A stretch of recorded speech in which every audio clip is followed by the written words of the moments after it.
Captain Lee Minho stood in front of the main display screen on the bridge of the Vigilance. His eyes moved across the data that scrolled past, showing readings from the edge of known space. Something was wrong. He could feel it in his bones, the same feeling he had learned to trust during his years in the military. The Vigilance was a human monitoring station, placed far from Earth at the outer rim of Galactic Council territory. For 3 years, Minho and his crew had watched the darkness beyond, recording data that most Council species found boring and pointless. But tonight the data was anything but boring. "Captain, you need to see this," Dr. Park Ji-woo called from her station. She was the ship's chief scientist, a woman who could spot patterns in data that others missed completely. Her face looked worried, and that made Minho walk faster to her console. Ji-woo pulled up a 3-dimensional map of the outer colonies. Red dots marked locations where communications had stopped. 12 colonies have gone silent in the past month, she explained. "At first I thought it was just equipment failure or solar interference. But look at the pattern." Minho studied the map carefully. The red dots formed a line, moving inward from the galactic rim toward the core worlds. Each colony had stopped transmitting in sequence, one after another, like dominoes falling in a row. "This is not random," Minho said quietly. His military training kicked in immediately. He had seen patterns like this before, during war games and historical studies. "This is an invasion route," Ji-woo nodded. "I ran the pattern through every database we have. It matches 23 historical invasion patterns from Earth's military archives. Someone is moving through Council space systematically, and they are taking out communications first." Minho felt his stomach tighten. "What about Council sensors? They have monitoring stations all along the rim." "They must have seen something." "That is the strange part," Ji-woo replied. "I checked the Council's public sensor data. According to their readings, everything is normal. No unusual energy signatures, no fleet movements, nothing. But our colonies are still going dark. Either their sensors are not good enough or someone is blocking them," Minho concluded. "We need to report this to Earth and the Council immediately." Within hours, Minho's report reached Ambassador Choi Hyun-woo on the Council homeworld. Hyun-woo was a patient man who had spent 5 years trying to make the elder species take humanity seriously. It was not an easy job. The Council had existed for over 50,000 years, and they saw humans as children who had just learned to walk among the stars. Hyun-woo requested an emergency session of the Council. He stood in the Great Chamber, a massive dome where representatives from 200 species gathered. Above him, the Council speaker, Vrilinth, towered like a living crystal sculpture, reflecting light in rainbow patterns. "Honored Council," Hyun-woo began, projecting calm confidence despite his racing heart. "Earth's monitoring station has detected a serious threat. 12 outer colonies have lost all communication in a specific pattern that suggests a coordinated attack. We believe an unknown hostile force is moving through Council space." The chamber filled with clicking, humming, and whistling sounds as species translated and discussed his words. But the overall feeling Hyun-woo sensed was not concern. It was amusement. "Ambassador Hyun-woo," Vrilinth's voice resonated through the chamber like wind chimes. "Your species has been part of this council for only 30 years. We have maintained peace in this galaxy for 10,000 years. Do you truly believe our sensor networks, built by civilizations millions of years old, would miss something that your primitive station detected?" "With respect, Speaker," Hyun-woo replied carefully. "Our analysis is based on pattern recognition. The colonies are going silent in sequence, following a clear invasion corridor. This is not sensor data. This is observational evidence." A representative from the Krell species, creatures that looked like floating jellyfish, spoke with a bubbling voice. "Humans see warfare everywhere because warfare is all you know. You have fought each other for your entire history. Meanwhile, we have evolved beyond such primitive concerns." Another voice joined in, this one from a reptilian species. "The colonies probably experience technical failures. Space is vast. Equipment breaks. This happens regularly." Hyun-woo felt frustration building but kept his voice level. "Technical failures do not follow geometric patterns. Military invasions do. We are asking the Council to investigate before more colonies go silent." Vrilinth raised one crystalline arm and the chamber fell quiet. "Ambassador, your concern is noted. However, the Council cannot divert resources based on speculation. Our own analysis shows no evidence of hostile forces. The colonies may be experiencing communication difficulties due to natural phenomena. We will send repair teams when schedules allow. When schedules allow? Hyunwoo could not hide his shock. Speaker, people may be dying out there right now.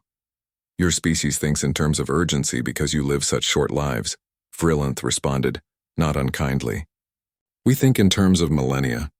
A few weeks to investigate properly will not matter in the long term. This session is concluded. The council chamber emptied slowly. Hyunwoo stood alone watching the representatives leave. A few gave him sympathetic looks, but none offered support. He had failed. Back on the Vigilance, Minho received the news from Earth Command.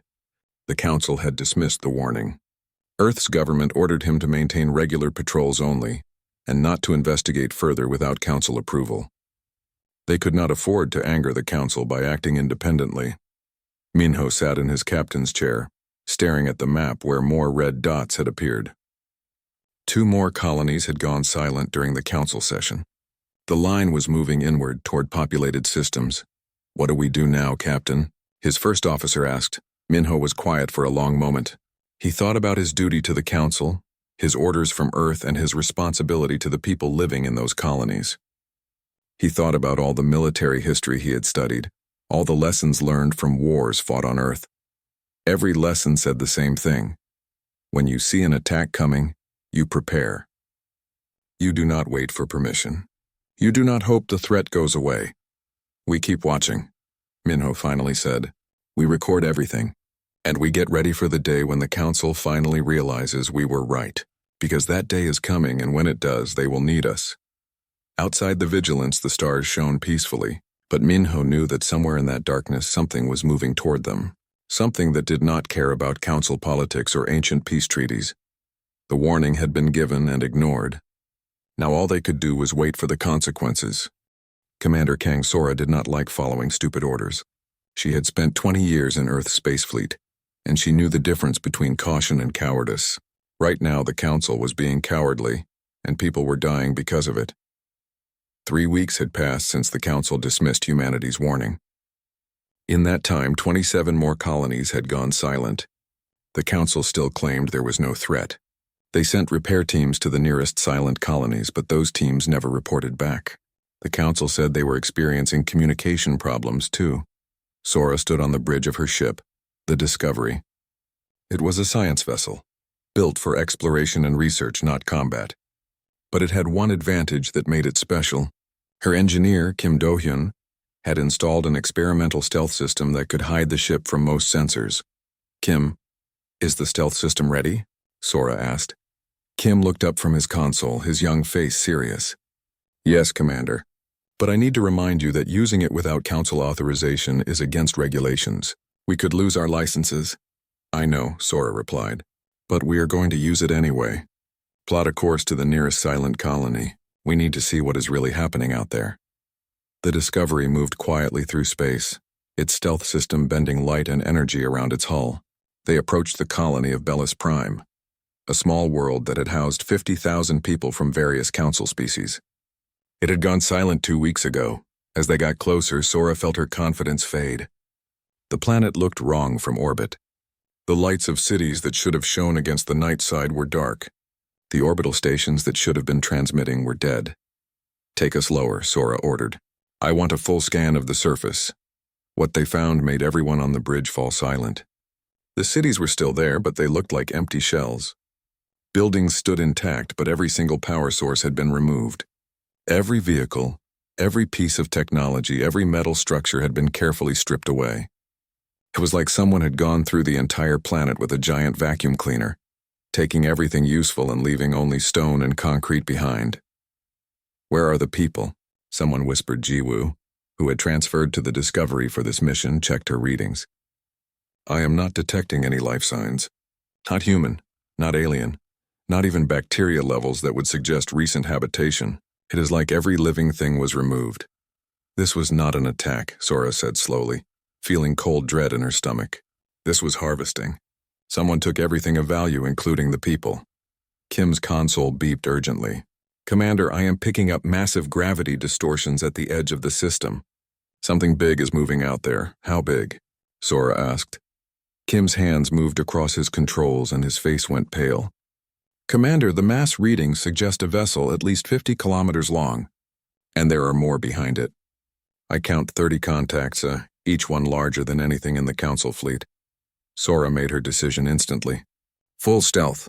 Cut all non-essential systems. We need to see what we are dealing with, but we cannot let them see us. The Discovery drifted silently as the massive shapes moved through the system. Through the view screen, Sora caught her first glimpse of the enemy. The ships were enormous, dark masses that seemed to absorb light rather than reflect it. They moved with perfect coordination, like parts of a single organism. One of the ships approached a large asteroid field.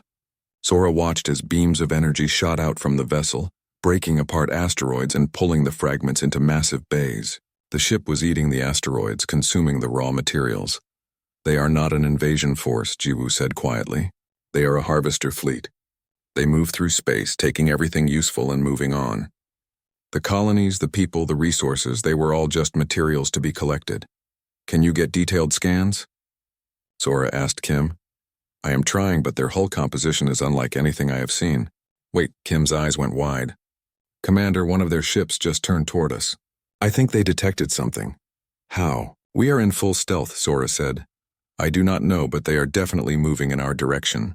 We need to leave now. Sora gripped her chair. Back us away slowly. No sudden movements. Keep all systems at minimum power. The massive harvester ship moved closer. Sora could see details now. Strange patterns on its hull, ports that could be weapons or sensors, and a size that made their ship look like an insect in comparison.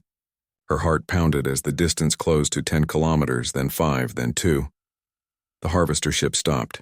It seemed to be scanning the space where the Discovery hid. Sora held her breath. Everyone on the bridge was frozen, afraid that even breathing too loudly might give them away. After what felt like hours but was probably only minutes, the harvester ship turned away. It moved back to join the rest of the fleet, which was now leaving the system, heading deeper into Council space. Get us out of here, Sora ordered. Maximum speed as soon as we are far enough away. Once they were safely distant, Sora reviewed the data they had collected. The harvester ships were enormous. Their technology was advanced beyond anything the Council had, and they were moving in a clear pattern toward the populated core worlds. We need to get this information to the Council immediately, Jiwoo said. Sora tried to send a transmission, but it would not go through. Communications are being blocked. The harvesters must be jamming all signals in this entire sector. Kim worked on the problem for an hour before finding a solution. I can send a narrowband emergency signal to the Vigilance. It will be weak, but Captain Lee should be able to receive it if he is looking for it. Do it, Sora ordered. The message went out, carrying all their sensor data and recordings. Back on the Vigilance, Lee Minho received the transmission and immediately understood what it meant. The threat was real, it was massive, and it was coming. Minho sent Sora's data to Ambassador Hyunwoo, who again requested an emergency council session. This time he brought video recordings of the stripped colonies and the harvester ships. The council chamber watched the recordings in silence. For the first time, Sora saw concern on the faces of the elder species, but Vrillanth still seemed unconvinced. This data could be fabricated, the speaker said. Humans have advanced entertainment technology. You create fictional stories that look very real. Hyunwoo felt his patience snap. Why would we fabricate this? What purpose would it serve? More colonies are going silent every day. When will you believe the threat is real? When we see evidence from our own sensors, Vrillanth replied calmly. Your species has a history of paranoia and aggression. We cannot make policy decisions based on potentially false information from a species we barely know. Hyunwoo left the council chamber feeling defeated. He sent a private message to Earth's government. The message was simple. The council will not act. Recommend we prepare on our own. On the Discovery, Sora received new orders from Earth Command. Return to Earth space immediately. Do not engage in further unauthorized reconnaissance. Earth was beginning to mobilize its military forces quietly, without telling the Council. As Sora set course for home, she looked at the star maps. More red dots appeared each day. The harvesters were moving faster now, taking more colonies, gathering more resources, and the Council was still debating whether the threat was real. How many people have to die before they listen? Kim asked quietly. Sora had no answer. She only knew that when the Council finally woke up to the danger, it might already be too late. Admiral Yoon Jae-sung watched the tactical display with growing horror. The Galactic Council's defensive fleet was dying, and there was nothing he could do to help them. 6 weeks had passed since Sora's reconnaissance mission. The Harvester fleet had finally reached the inner territories of Council space, and they had hit 3 major colony worlds in a single week. This time, the Council could not ignore the threat. Their worlds were burning. The Council had mobilized its defense fleet, ships from dozens of species that had not seen real combat in 10,000 years. They were beautiful vessels with elegant designs and advanced technology that humanity could only dream about. But as Jae-sung watched them fight, he realized they had a fatal flaw. Nobody remembered how to use them for actual war. The Council fleet formed perfect geometric formations, just like their tactical manuals taught. They broadcast warnings to the Harvester ships requesting communication and peaceful resolution. They waited for the enemy to respond before firing, following rules of engagement written in an era when warfare was a distant memory. The Harvesters did not care about rules. They tore through the Council formations like paper, their weapons cutting through shields that had never been tested against real combat. Council ships exploded one after another, their crews dying without understanding what had gone wrong. Their tactics are ceremonial, Jae-sung said to his staff on Earth's orbital command station. They are fighting like they are performing a ritual, not trying to survive. This is a slaughter. Lee Min-ho, promoted to Commodore, commanded a small human task force watching from a safe distance. The Council had not asked for Earth's help yet. Humanity was still considered too primitive to assist the elder species, even as those elder species died. "Sir, the Council's flagship is taking heavy damage," Min-ho's tactical officer reported. "They are calling for retreat, but their ships are not fast enough. The Harvesters are surrounding them." Min-ho watched 3 Council vessels try to escape. They moved in a straight line, broadcasting their retreat path to avoid collisions with friendly ships. The Harvesters simply calculated where they would be and destroyed them easily. The Council ships were following traffic control procedures in the middle of a battle. "They have forgotten how to fight dirty," Min-ho said quietly. "They have forgotten how to lie, how to trick the enemy, how to sacrifice pieces to win the game." War is not just about technology. It is about being willing to do whatever it takes to survive. The battle ended badly. The Council lost 47 ships. The Harvesters lost 2. It was not a battle. It was an execution.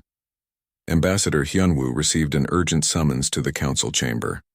When he arrived, he found chaos. Representatives were shouting in dozens of languages. Some were crying. Others were demanding explanations. The perfect order of the Council had shattered. Vreelanth stood at the center, the crystal being's light flickering weakly. For the first time, Hyunwoo saw fear in the ancient species. "Ambassador Hyunwoo," Vreelanth spoke, and the chamber fell silent. "Humanity warned us." "We did not listen. We were arrogant. We believed our age gave us wisdom, but we forgot that wisdom means learning from those who know things we do not." The speaker paused, and Hyunwoo realized what was coming. This proud being, representative of a species millions of years old, was about to ask humans for help. "Your species knows warfare. You have never forgotten how to fight because you have never stopped fighting each other. We need that knowledge now. Will Earth help us?" Hyunwoo felt no satisfaction in being right. Too many had died already. But he also knew this was a critical moment for humanity. The Council had dismissed them as primitives. Now they needed those primitives to save them. "Speaker, Earth will help," Hyunwoo said. "But we have conditions. If human officers are going to lead this fight, they need full authority to make tactical decisions without Council approval. War moves too fast for committees. Lives will be lost, some of them on purpose to achieve larger goals. Can the Council accept that?" The chamber erupted in arguments. Some species refused to take orders from humans. Others said they would rather die than give up their command structure. But Vreelanth raised an arm again. "We will die if we refuse," the speaker said simply. "I have seen what happens when we fight the way we know. It does not work. We must try something different, even if it hurts our pride. Earth will have unified command, it was decided. Admiral Yoon Jae-sung would become Supreme Commander of the Joint Council Human Defense Force.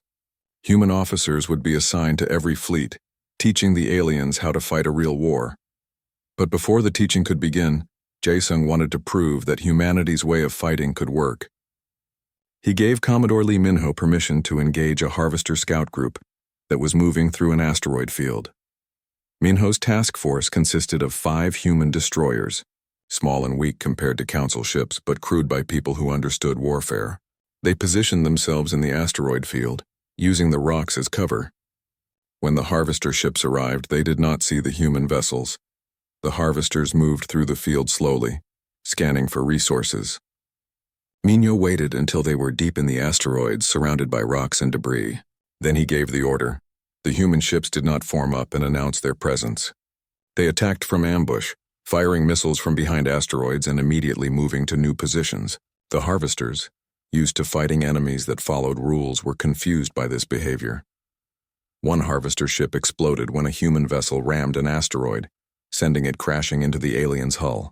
Another took damage when Minho's ship fired at an ice asteroid above it, causing an avalanche of frozen debris that overwhelmed its shields. The humans fought like guerrillas, using every trick they could think of.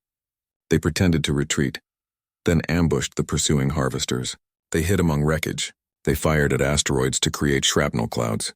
They did everything that Council ships would never think to do. When the battle ended, 2 Harvester ships were destroyed, and Minho's force had captured valuable intelligence from their wreckage.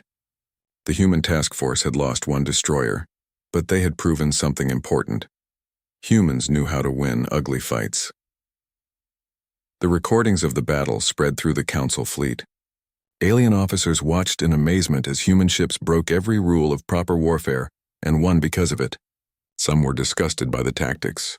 Others began to understand. "This is warfare," Admiral Jae-sung told an assembly of Council captains. "It is not beautiful. It is not honorable by your standards. It is about survival. You have better ships and better technology than we do, but we have something you lost over 10,000 years of peace. We remember that the enemy does not care about your rules. The enemy only wants you dead. If we are going to win this war, you need to think like killers, not like administrators." The room was quiet. Some alien captains looked angry, but others looked determined.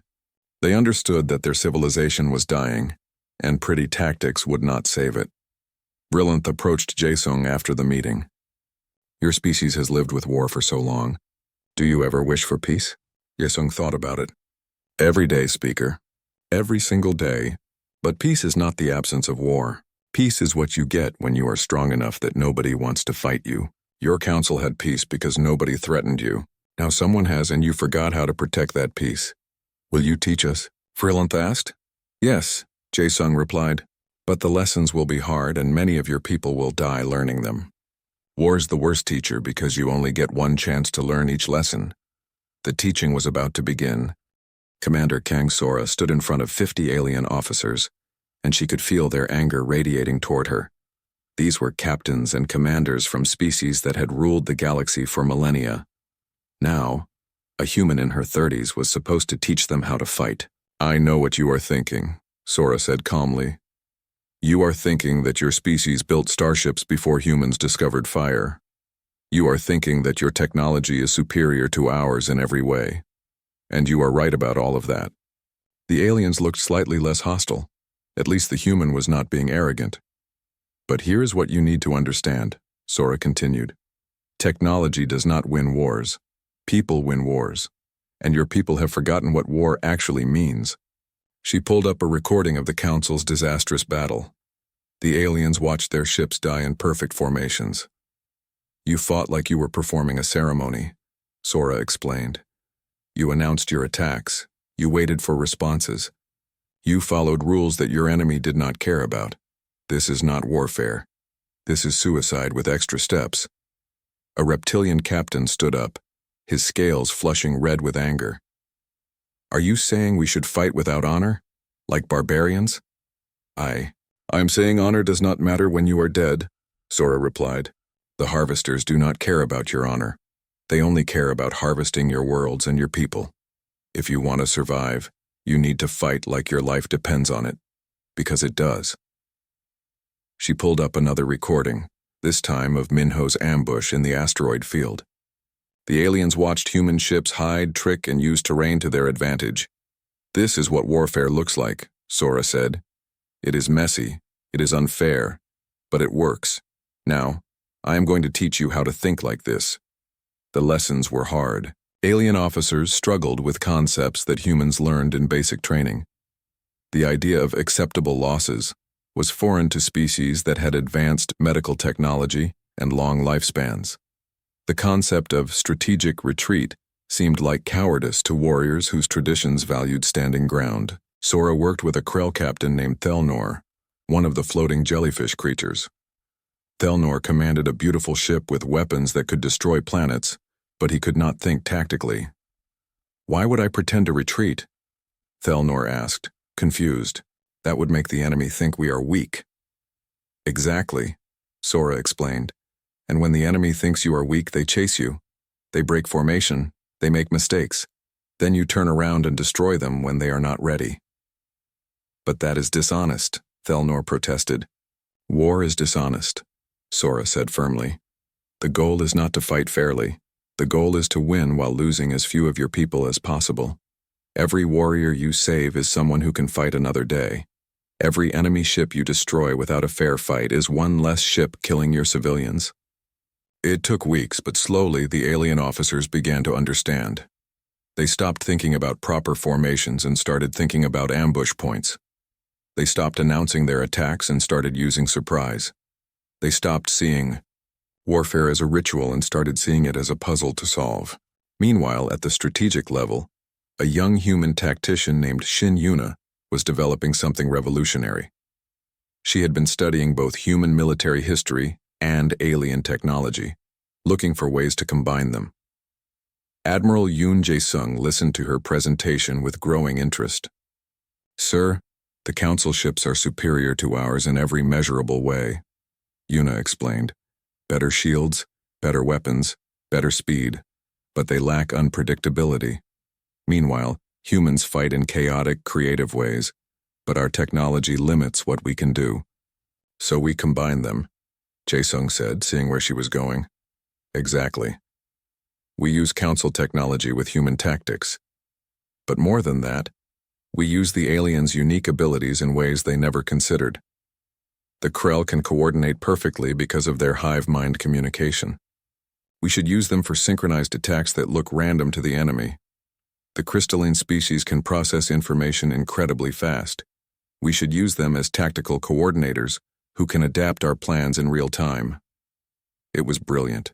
Instead of trying to make aliens fight like humans, Yuna proposed using their natural strengths in combination with human strategic thinking. The result would be a force that neither humans nor aliens could create alone. The first major battle under this new unified command took place at the Coral system.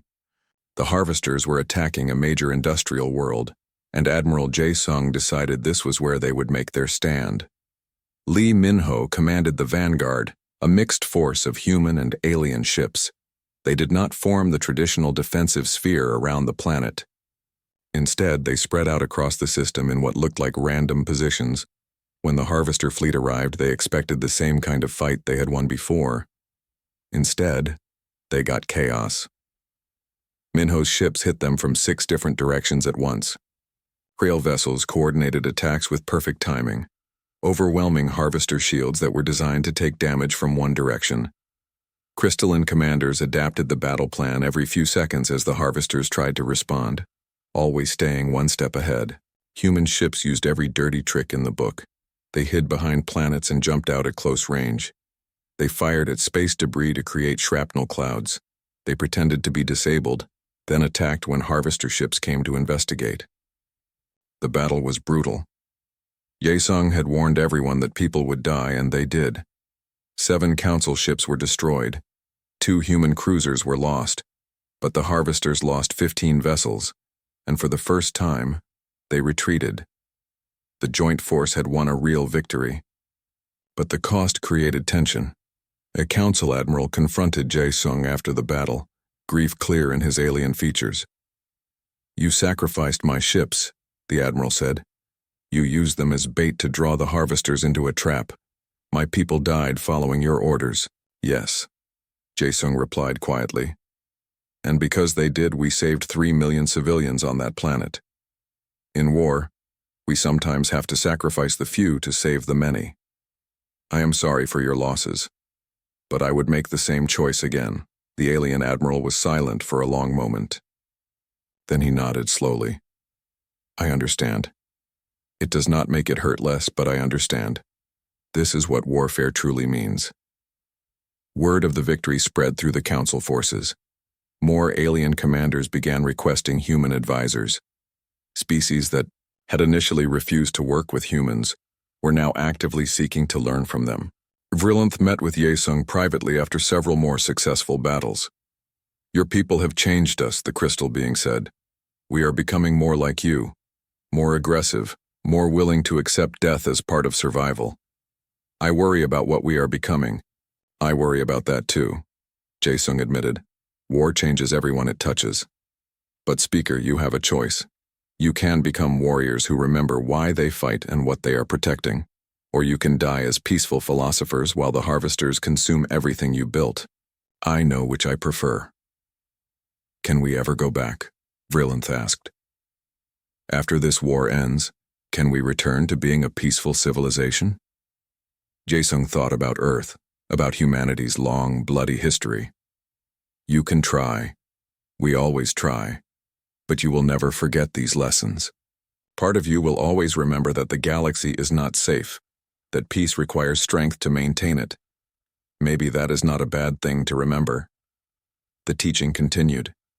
More battles were fought and won. The harvester advance slowed, then stopped. The unified force was working together now, combining alien technology with human tactical thinking and the unique abilities of every species. But the war was far from over. The harvesters had retreated, but intelligence reports suggested they were gathering their forces for a massive counterattack.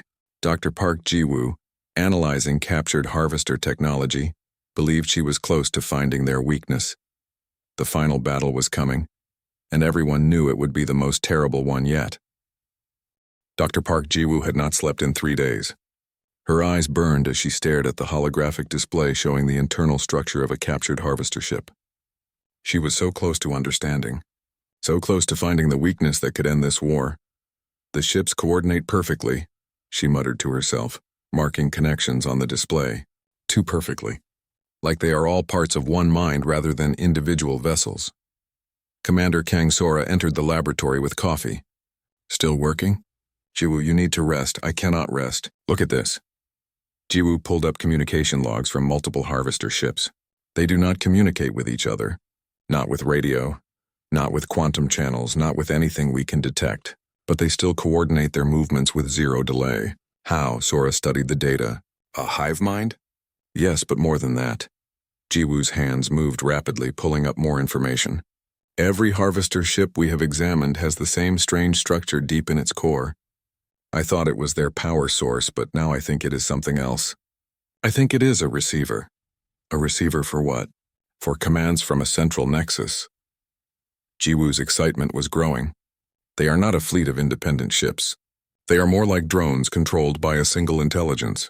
If we can find and destroy that central nexus, the entire harvester fleet should become disorganized, maybe even disabled. Sora grabbed Ji-woo's shoulders. Are you sure about this? No, Ji-woo admitted.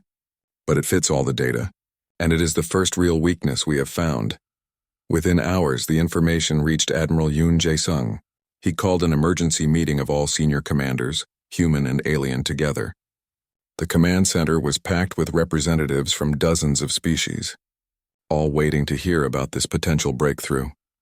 Dr. Park believes the harvesters are controlled by a central nexus, Jae-sung explained, displaying Ji-woo's research. If she is right, destroying that nexus could cripple their entire fleet. But there is a problem. We do not know where the nexus is located. A Krell commander spoke up. Our scouts have detected a massive harvester presence in the Taurus sector. The energy readings are unlike anything we have seen before. Could that be the nexus? Jae-sung pulled up the scout reports. The Taurus sector showed hundreds of harvester ships protecting something deep in the system. Whatever it was, the harvesters clearly thought it was important. That has to be it, Lee Min-ho said. He had been promoted again, and now commanded an entire battle group. But look at those defenses. We would need the entire fleet to punch through, and even then, casualties would be massive. We need a better approach, tactician Shin Yuna said. studying the tactical situation. A direct assault would cost too many lives. But what if we do not go direct? She outlined her plan. It was risky and required perfect coordination between human unpredictability and alien technological superiority. More importantly, it required volunteers for what was essentially a suicide mission. The plan called for the main fleet to attack the Harvester forces at multiple points, drawing their ships away from the Nexus. Meanwhile, a small strike team would use stealth technology to slip past the defenses and reach the Nexus itself. The strike team would plant powerful explosives and trigger a chain reaction that would destroy the Nexus. The problem was simple. The strike team probably would not survive. "I will lead the strike team," Minho said immediately. "Commodore, you are too valuable," Yesung protested. "That is exactly why I should go," Minho replied. "Sir, you taught us that leaders need to be willing to make sacrifices. I was the first person to see this threat coming. I should be the one to end it." Jason wanted to refuse, but he knew Minho was right. In war, sometimes the best leaders had to be the ones who took the biggest risks. He nodded slowly. "Pick your team carefully, Commodore. Choose people who understand they might not come home." Minho selected 20 ships and crews for the strike team. Kang Sora volunteered immediately, as did Kim Do-hyun. They were joined by volunteers from a dozen alien species, all veterans who had learned to fight the human way. The largest fleet engagement in galactic history began 3 days later. Admiral Jae-sung commanded over 800 ships from the Unified Council Human Force. They attacked the Harvester positions at 6 different points simultaneously, using every tactic humanity had taught them. The Harvesters responded exactly as predicted, pulling their forces away from the Nexus to defend against the attacks. It was working, but the cost was terrible. Ships exploded on both sides. Thousands died in the first hour alone, but the battle plan held. While the main fleets fought, Minho's strike team slipped through the chaos. Their stealth systems were pushed to maximum, making them nearly invisible. They moved slowly, carefully toward the Nexus at the center of the Harvester formation. "I am detecting the Nexus," Kim reported from his console aboard Minho's ship. "It is enormous, at least 100 kilometers across. The energy readings are incredible. As they got closer, they could see it. The Nexus looked like a massive sphere of dark metal, covered in strange patterns that seemed to move and shift. Hundreds of cables connected it to surrounding ships, feeding it power and information. That is the brain," Minho said quietly. "That is what has been controlling everything." But the Harvesters were not completely fooled. As the strike team approached, defense vessels began to intercept them. The battle became a desperate race. Ships from the strike team sacrificed themselves to protect the others, buying time with their lives. One by one, Minho's ships were destroyed. 20 became 15, then 10, then 5. But they kept moving forward, getting closer to the Nexus. "We are losing too many ships," Sora said from her vessel. "Minho, we need to accelerate the plan." "Agreed," Minho replied. "All remaining ships, maximum speed. We plant the explosives and get out fast." The 5 surviving ships charged toward the Nexus. Harvester weapons tore into them. Sora's ship lost its engines and began to drift. Kim's vessel took critical damage to its hull. "I am still operational," Kim reported, though his voice was strained. "I can reach the Nexus." Minho's ship was damaged too, alarms screaming as systems failed one by one. But he pushed forward, reaching the surface of the Nexus. His crew worked frantically, attaching the explosive devices that would trigger a chain reaction in the Nexus's power core. "Charges set," Minho reported. "Everyone fall back now." But as they tried to retreat, more Harvester ships arrived. They were trapped, caught between the Nexus and the enemy fleet. Minho made a decision. "All ships except mine run at maximum speed. I will hold them off." "Commodore, no," Sora protested. "That is an order, Commander. Tell Earth what we did here. Tell them we finished the job." Minho turned his crippled ship toward the approaching Harvesters. He fired every weapon he had left, not trying to destroy them, but just to distract them, to give his people time to escape. The Harvesters focused their fire on Minho's ship. His shields failed. His hull breached. But he kept fighting, kept firing, kept the enemy's attention locked on him while his team ran. When his weapons failed, Minho did one last thing. He pointed his ship directly at the Nexus and set the engines to overload. His ship accelerated, faster and faster, becoming a kinetic missile aimed at the heart of the Harvester command. "This is Commodore Lee Minho," He broadcast on all channels, to the Council and to Earth. We found their weakness and we are ending this war. Tell my family I fought well. Tell them the warning was not in vain. His ship struck the Nexus just as the planted explosives detonated. The combined explosion was visible across the entire system. The Nexus broke apart in a cascade of energy that consumed everything around it. And across the battlefield, every harvester ship suddenly went silent. Their perfect coordination disappeared. They began drifting aimlessly, firing randomly or not at all. Without the Nexus controlling them, they were just empty vessels. The unified fleet destroyed the disabled harvester ships systematically. The battle that should have lasted days ended in hours. Humanity and the Council had won. But 3 ships from the strike team limped back to the main fleet. Sora's vessel had barely survived. Kim's ship was held together by emergency repairs. They reported that Minho had died ensuring the mission's success. Admiral Jae-sung stood on the bridge of his flagship, watching the last harvester ship explode. He felt no joy in the victory. Too many had died. Too much had been lost. 6 months later, a memorial was built on the Council homeworld. It listed the names of everyone who had died in the war, from every species that had fought.